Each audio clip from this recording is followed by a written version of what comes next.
बाबूजी, आपको ये बताइए कि 14 अप्रैल पर एक आम इंसान बाबा साहब की जयंती सुबह से लेकर शाम तक किस तरीके से मनाए? क्या वो दारू पीकर मनाए, या हुड़दंग मचा के मनाए, या शोर शराबा से मनाए? बाबा साहब की जयंती किस तरीके से मनानी चाहिए? सही तरीका क्या है? बाबा साहब अम्बेडकर ने तथागत बुद्ध के धम्म को अपनाया, क्योंकि उसमें नशीली वस्तुओं का प्रतिबंध है। बाबा साहब अम्बेडकर ने स्वयं अपनी 22 प्रतिज्ञाओं में समाज के लोगों से अनुरोध किया है कि वो नशीली वस्तुओं का सेवन ना करें। बाबा साहब अम्बेडकर एक महान व्यक्ति थे, वैचारिक व्यक्ति थे। उनकी जो महानता है सारी दुनिया के लोग मानते हैं।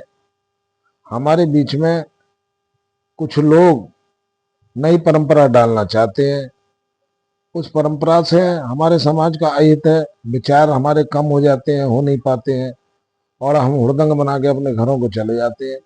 बाबा साहब अम्बेडकर की जयंती, घरों को लीपना पोतना चाहिए, साफ करना चाहिए, घरों पर मोमबत्ती अगरबत्ती लगानी चाहिए, फूल लगाने चाहिए, और घर में बैठकर हम अपने बच्चों के बीच में बैठकर बाबा साहब अम्बेडकर के जीवन पर प्रकाश डालें, ताकि लोग, हमारी जो आने वाली नस्लें हैं, वो बाबा साहब के विचारधारा को अपना सके।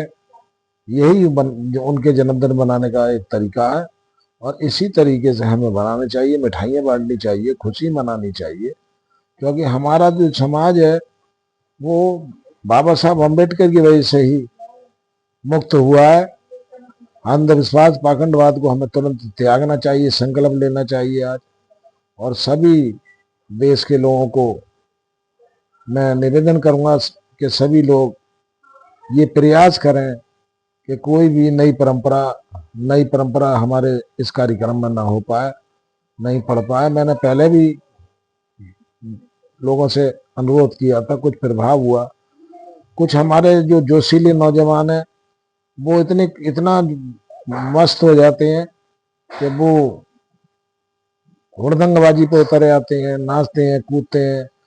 इसमें कोई बुरी बात नहीं है, चलो आप जश्न बना रहे हो, लेकिन जश्न नशीला नहीं होना चाहिए, जश्न रंगीन नहीं होना चाहिए, जश्न ऐसे नहीं होने चाहिए जिसका बाबा साहब अम्बेडकर ने विरोध किया। हम तो अभी एक होली नहीं छोड़ पाए, तमाम हुड़दंग होते हैं, कपड़े फाड़े जाते हैं, लेकिन अब दूसरी होली हमारे बीच में लोगों ने शुरू कर दी है।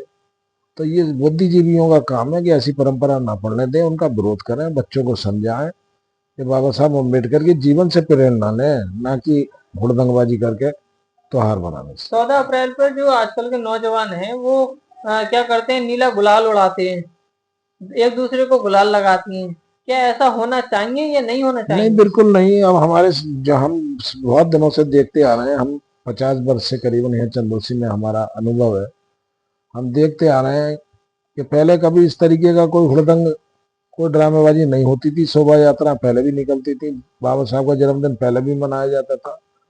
लेकिन इस तरीके की जो परंपरा है वो लोग इसलिए डालना चाहते हैं तो ताकि लोग अच्छे कपड़े पहनकर आते हैं, साफ सुथरे होकर आते हैं, पढ़े लिखे नजर आते हैं।